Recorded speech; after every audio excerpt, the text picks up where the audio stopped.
Please subscribe to Cineflix India. Please subscribe Cineflix India. Yellow colour psychology గురించి plus ఆ title design లో వాడిన liquor bottle scissor గురించి కొంచెం ఏమన్నా చెప్పగలరా? ఏంటది ఆ టైటిల్ లోగో డిజైన్ ఎక్స్ప్లెయిన్ చేయండి. Hi sir. టైటిల్ లో ఎల్లో కలర్ ఎందుకంటే ఇది కామెడీ ఫిలిం కదా, యూజువల్లీ అదే ఎల్లో ప్రిఫర్ చేస్తారు కామెడీ ఫిలిం కి. ఇట్స్ సైన్స్ అనుకోవచ్చు, ఏదో మరి పెద్దలు చెప్తే నేను కూడా నేర్చుకున్నాను. ఎల్లో అట్లా వాడినాము. అందులో బాటిల్ ఏంటంటే వీళ్ళిద్దరు ఆల్కహాలిక్స్ అన్నమాట. కానీ ఆల్కహాలిక్స్ కానీ సినిమా మొత్తం ఎక్కువ చూపించాము, అవసరం ఉన్న చోటనే ఉంటది. అండ్ ఆ సీజర్ వచ్చేసి వీళ్ళు ప్రొఫెషన్ పరంగా ఇతను టైలరు, ఇతను బార్బరు, వీళ్ళు కామన్ గా యూజ్ చేసే టూల్ సీజర్ కాబట్టి అది అందులో డిజైన్ చేసాం. ఈ సినిమా వరకు మీరు ఫేస్ చేసిన సైకలాజికల్ ఛాలెంజెస్ ఏంటి? From the start to end, first copy ready అయ్యే వరకు షార్ట్ గా చెప్పాలంటే ఏంటి? సైకలాజికల్ గా అంటే ఇదే అండి, థియేటర్ కి ఎలా తీసుకురావాలి అనేది బిగ్ ఛాలెంజ్ గా ఉంది. అదర్వైజ్ ఫస్ట్ కాపీ రెడీ చేసేంత వరకు నేను చిల్ గా ఉన్నాను. ఇది ఒకటి చూడాలి ఇంకా ఎలా వెళ్తుందో అనేసి. మహేష్ గారు, సో హాయ్ అండి, మై సెల్ఫ్ హేమమాలిని హియర్. అయితే టీజర్ చాలా చాలా బాగుంది. ముఖ్యంగా మీరు చేసిన ఆ కామెడీ ఏదైతే ఉంటుందో ఒక్కొక్కసారి వింటే సునీల్ గారిని పరిచయం చేసినట్టుగా అనిపించింది. అలా అనిపించింది అంటే మీరు సక్సెస్ అయినట్టు. సో మీ క్యారెక్టర్ లో మీకు బాగా ఛాలెంజింగ్ అనిపించింది ఏంటి? క్యారెక్టర్ మొత్తం ఛాలెంజింగ్ అండి. చాలా టిపికల్ రైటింగ్ ఇది, అంత ఈజీ కాదండి. ఒక క్యారెక్టరేషన్ ఉంటుంది. నా క్యారెక్టర్ తీట తిరుపతి అని ఒక క్యారెక్టర్ నాది. ఇవన్నీ తీట పనులే చేస్తుంటాడు. మొత్తం చాలా టిపికల్ రైటింగ్ అండి. త్రూఅవుట్ క్యారెక్టర్ మొత్తం ఛాలెంజింగ్ అండి, ఒక్కటి అని ఏం చెప్పలేము. సో విద్యా గారు, మీకు ఆయనతో కంపీట్ చేయడం ఎలా అనిపించింది? ఎందుకంటే ఇద్దరు టైమింగ్ చాలా చాలా బాగుంది. చాలా సిచ్యువేషన్స్ లో బయట కూడా అంత జోయల్ గా ఉంటేనే ఆన్ స్క్రీన్ అది కనిపిస్తుంది, అంత జోయాలిటీ. సో మీకు ఏదైనా ఛాలెంజింగ్ అనిపించింది? ఛాలెంజింగ్ అంటే యాక్చువల్గా ఏంటంటే కొంచెం పోటాపోటీగా తీసుకున్నామండి. బేసిక్ గా మనోడు ఏదైనా క్యారెక్టర్ లో ఉండి మనకి ఏదైనా ఒక ఇమీడియట్ గా అంటే స్పాంటేనియస్ గా ఏదో ఒక యాక్షన్ చేస్తుంటాడు బేసిక్ గా మహేష్. సో వెంటనే ఇమీడియట్లీ నేను ఒక స్పాంటేనిటీ చేసేవాళ్ళం. సో ఇద్దరు ఆ ఎనర్జీ ఇస్తుంటే దాన్ని మా డైరెక్టర్ గారు ఎంజాయ్ చేసి సో బాగుంది అంటే మేము వర్క్ షాప్ కూడా చేసాం. సో ఫస్ట్ ఆఫ్ ఆల్ ఏంటంటే వర్క్ షాప్ లోనే మేము ఒక ప్రతి ఈచ్ సీన్ అండి, అంటే డైరెక్టర్ గారికి నమ్మకం ఏంటంటే వీళ్ళు ఎంతవరకు నెట్టగలుగుతారు అనేది ఒకటి ఉంటుంది కదా. ఎందుకంటే ఫుల్ లెంత్ కామెడీ కదా. సో ఫుల్ లెంత్ కామెడీని చేయడం అనేది చాలా కష్టం ఫస్ట్ థింగ్. ఎందుకంటే కామెడీ జోనర్ టచ్ చేయడమే చాలా కష్టమైన టాస్క్ అని నేను అనుకుంటున్నాను. కాబట్టి ఈచ్ సీన్ ప్రాక్టీస్ చేయించి అంటే సీన్ రిహార్సల్ చేయించి మమ్మల్ని సెట్కి తీసుకెళ్లాడు. సో ఫస్ట్ ఆఫ్ ఆల్ దానికి శంకర్ గారి కారణం. సో ఇద్దరం అయితే ఎంజాయ్ చేసుకుంటూ చేసాం. Thank you. డైరెక్టర్ గారు హాయ్ అండి, this is Rani from Telugu sound. Hi అండి. మీ టీమ్ లో బద్మాష్ అంటే ఎవరు చెప్తారు? ఆబ్వియస్లీ చాలా మంది ఉన్నారు. మెయిన్ ఫస్ట్ లిస్ట్ లో వెళ్ళే ఉంటారు ఇద్దరు. ఎందుకంటే నేనంటే ఆఫ్ ది స్క్రీన్ కూడా బీటీఎస్ లో వీళ్ళిద్దరు పక్కన నా మానిటర్ పక్కన వచ్చి కొట్లాడుతూ ఉంటారు అనమాట. అంటే చూడడానికి కూడా మామూలుగా చూడడానికి అంటే ఎక్కడో స్పేస్ ఉంటే తల పెట్టి ఇట్లా చూడాలి కదా, డార్లింగ్ జరుగు డార్లింగ్ అని ఇట్లా తోసుకుంటా ఉంటారు అనమాట. సో వీళ్ళని తప్ప ఇంకా వేరే వాళ్ళని ఎవరు మెన్షన్ చేయలేదు, వీళ్ళే నెంబర్ 1. ఆర్గానిక్ సినిమాస్ వచ్చినప్పుడు ఇప్పుడు చాలా యాక్సెప్ట్ చేస్తున్నారు ఆడియన్స్ కూడా. కానీ ఒక నోన్ ఫేస్ కూడా లేకుండా సినిమాని తీసుకురావడం, అంటే నోన్ ఫేసెస్ ఉంటే ఇంకా రీచ్ బాగుంటది కదా, ఎందుకని ఎటువంటి నోన్ ఫేసెస్ కూడా లేకుండా చేస్తున్నారు? బేసిక్ గా నోన్ ఫేసెస్ అంటే నాకు స్టార్టింగ్ లో ఉన్నారండి.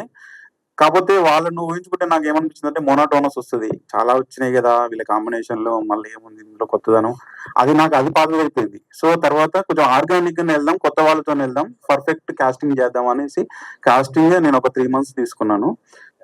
అదే అండి, నాకు వీళ్ళు తప్ప ఇంకా వేరే వాళ్ళు ఎవరు కూడా బెటర్ గా చేసేవాళ్ళు అనేది అనుకోవట్లేను. నేను ఒక్క ఫ్రేమ్ కూడా వీళ్ళు చూసిన తర్వాత ఒక్క ఫ్రేమ్ కూడా వీళ్ళు అయితే బాగా చేసేవాళ్ళని ఎవరు కూడా తట్టలేదు. నాకు తర్వాత తట్టలేదు, ముందు అనిపించింది కానీ తర్వాత తట్టలేదు. సో సినిమా చూసినాక మీరు కూడా అదే ఎక్స్ప్రెషన్ తో బయటకు వస్తారు. All the best. Thank you. Director sir, hi madam. This is Prajavani. బద్మాషులు చూస్తుంటే జాతి రత్నాలు తలపిస్తుంది. వాళ్ళు జోగిపేట నుంచి వచ్చారు. ఈ బద్మాషులు ఎక్కడి నుంచి వచ్చారు? వీళ్ళు పోచంపల్లి నుంచి వచ్చారు. అంటే మా ఈ సైడ్ లో యాక్చువల్గా నాది అక్కడే భువనగిరి పక్కన విలేజ్ మాది. సో ఇంతవరకు ఈ మా నల్గొండ డిస్టిక్ ఇటు సైడ్ లాంగ్వేజ్ ని ఎవరు ఎక్స్ప్లోర్ చేయలేదని కొత్తగా ట్రై చేసాము. చాలా బాగుంటది. డైరెక్టర్ గారు high sir, this is Uma. ఎందుకు ఇద్దరు ఫీమేల్ యాక్టర్స్ నే పెట్టారు? హీరోయిన్ గానీ ఏమి లేరు, ఎవరు లేరా? ఇంకా సపరేట్ లవ్ ట్రాక్ ఒకటి ఉంటది తినకి, అది సినిమాలో చూస్తారు మీరు. ట్రైలర్ టీజర్ లో అంత వాడలేకపోయాము.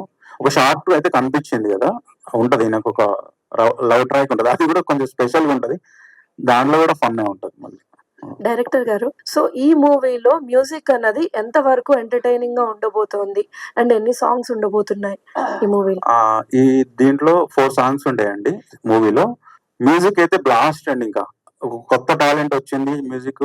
నెక్స్ట్ మా సినిమా రిలీజ్ అయినాక మా వాడికి అందరూ ఫోన్ నెంబర్ అడుగుతారు, ఇది మాత్రం షూర్ అండి. చాలా బాగా అంటే చాలా బాగా ఇచ్చాడు, చాలా టాలెంట్ ఉంది మా వానికి. అండ్ నా ఫ్రెండ్ కూడా తను తేజ కూనూరు అని, చాలా బాగా ఇచ్చాడు. సార్ డైరెక్టర్ గారు, హాయ్ సార్. Hi sir.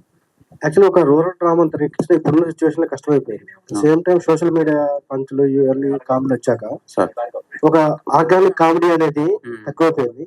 దాన్ని తెరకెక్కించడం చాలా పెద్ద టాస్క్ ఇప్పుడు. అవును సార్. దాంతో మీరు కొత్త వాళ్ళతో చేశారు, అవును సార్. ఎలాంటి ఛాలెంజెస్ ఫేస్ చేశారు కొత్త వాళ్ళతో అలాంటి ఆర్గానిక్ కామెడీ? అంటే నాకు ఛాలెంజింగ్ ఏం లేదు సార్, నాకు మైండ్ లో స్ట్రిక్ట్ గా ఉంది ఏ క్యారెక్టర్ ఎలా ఉండాలి ఏందనేది. కాకపోతే వర్క్ షాప్ లో చాలా టైం తీసుకున్నాను, ఒక 3 months ఆడిషన్ వర్క్ షాప్ అది తీసుకొని ప్రాపర్ గా సెట్ కి వెళ్ళొచ్చు అన్నప్పుడే వెళ్ళాం సార్. సో ఆ వర్క్ చేయడం వల్ల నాకు పెద్ద ఛాలెంజెస్ ఏం కనిపించలేదు, షూటింగ్ లో కూల్ గానే చేశాను. ఈ బద్మాష్లో ఏమైనా సోషల్ మెసేజ్ ఇవ్వబోతున్నారు ఏమన్నా? డెఫినెట్లీ సార్, మంచి మెసేజ్ ఉంటది, కొత్త మెసేజ్ కూడా ఉంటది. మరి మెసేజ్ అని మొత్తం ముందు నుంచి అదేముండదు, ప్రాపర్ గా ఒక ఆడియన్స్ కి ఏం కావాలనో అదే ఉంటది సార్. మెసేజ్ అయితే కంపల్సరీ ఉంటది. శంకర్ గారు ఇక్కడ హలో, హాయ్ సార్. ప్రతి చిన్న సినిమాకి చాలా మంది పెద్ద పెద్ద హీరోలు డైరెక్టర్లు వచ్చి సపోర్ట్ చేస్తూ ఉంటారు. సార్ మీ బద్మాసులకి పిలిచారా, లేకపోతే వాళ్ళు ఎవరు రాలేదా, ఎవరిని అడగలేదా ఏంటి? ట్రై చేసాం సార్, మా టీజర్ చూపించి ట్రై చేసాం, వాళ్ళు చాలా ఇంప్రెస్ అయ్యారు.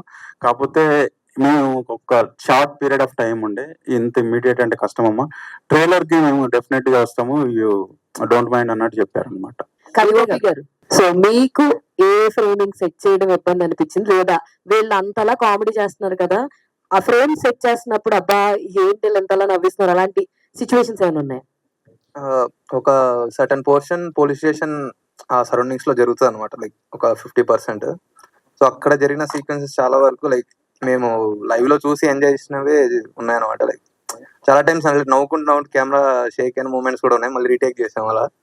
సో లైక్ వీళ్ళు ఆన్ సెట్ లోనే చాలా ఫన్ క్రియేట్ చేస్తూ ఉంటారు అనమాట. లైక్ ఇద్దరు లైక్ టైటిల్ కి యాప్ట్ లా ఉంటారు, బద్మాష్ లా. సో ఐ థింక్ అది స్క్రీన్ మీద కూడా అలానే ఉంటది అనుకుంటున్నాం. సో అందరూ లైక్ చూసి ఎంజాయ్ చేస్తారు అనుకోరు. దీక్ష, సో మీ క్యారెక్టర్ ఎలా ఉండబోతుంది ఇందులో? అండ్ ఇందాక డైరెక్టర్ గారు చెప్పినట్టుగా ప్రతి ఊర్లోనూ ఇలాంటి 2 క్యారెక్టర్స్ అయితే ఉంటాయండి. అరే ఇందాక డైరెక్టర్ గారు చెప్పారు, మన ఇంటి పక్కనో మన వెనుకనో మన ఇరుగిల్లో పొరుగిల్లో ఎదురెంటుగానో ఉంటారనమాట. సో అలాంటి క్యారెక్టర్స్ కి ఒక వైఫ్ ఉంటే ఎట్లా ఉంటుంది, అది మీరు మూవీలో చూస్తే బాగుంటుంది. ఇలాంటి క్యారెక్టర్స్ కి ఇలాంటి వైఫ్స్ ఉన్నారనేది మీరు మూవీలో చూసి ఎంజాయ్ చేస్తేనే బాగుంటుందని నేను అనుకుంటున్నాను. కవిత గారు, హాయ్ అండి. సో మీరు తేజ గారు లాంటి పెద్ద పెద్ద డైరెక్టర్స్ తో వర్క్ చేశారు. సో ఈ కొత్త డైరెక్టర్ కదా, ఎట్లా ఉంది ఏంటి? చాలా మంచి విషయం అడిగారు. ఒక డైరెక్టర్ కి ఒక సీన్ చేయగానే ఒక ఆర్టిస్ట్ ఎంత క్యాపబిలిటీ తెలిసిపోతుంది. ఏ డైరెక్టర్ కైనా ఒక సీన్ ఆర్టిస్ట్ తో చేస్తే క్యాపబిలిటీ తెలిసిపోతుంది. అలానే మేము కూడా చాలా సినిమాలు చేస్తుంటాం కాబట్టి ఒక డైరెక్టర్ ని కూడా 1 రోజు 2 రోజులు వర్క్ చేస్తే మాకు కూడా తెలిసిపోతుంది. నేను అనుకున్నాను శంకర్ గారి గురించి నాకు పెద్దగా ఏం తెలియదు. నేను అనుకున్నాను చాలా మూవీస్ ఏడీస్ గా చేస్తారు కదా, డైరెక్షన్ డిపార్ట్మెంట్ లో చాలా మూవీస్ చేసి ఉంటారేమో, ఇంత బాగా చేస్తున్నారు అనుకున్నా. లాస్ట్ డే అనుకుంటే నేను అడిగా, ఏ మూవీస్ చేశారు సార్ ఇంతకుముందు, ఎన్ని మూవీస్ చేశారు అంటే, లేదండి నేను అసలు ఎక్కడ వర్క్ చేయలేదు, ఫిల్మ్ ఇన్స్టిట్యూట్ నుంచి వచ్చాను, డైరెక్ట్ సినిమా చేస్తున్నా అన్నారు. షాక్ నేను నిజంగా. చాలా బాగా చేస్తున్నారండి డైరెక్షన్ అసలు. ఇంకోటి మీరు అడుగుతున్నారు, సారీ, స్టార్స్ లేరు, పెద్ద బ్యానర్స్ లేవు, మీకు వెనకాల సపోర్ట్. ఖచ్చితంగా చిన్న సినిమాలకు సపోర్ట్ ఉండాలండి. ఉంటేనే ఎంత మంచి విషయం ఉన్న సినిమా అయినా సపోర్ట్ లేదంటే జనాలకు వెళ్ళదు. ఆ సపోర్ట్ మీరు ఖచ్చితంగా చేయాలి మీడియా వాళ్ళు.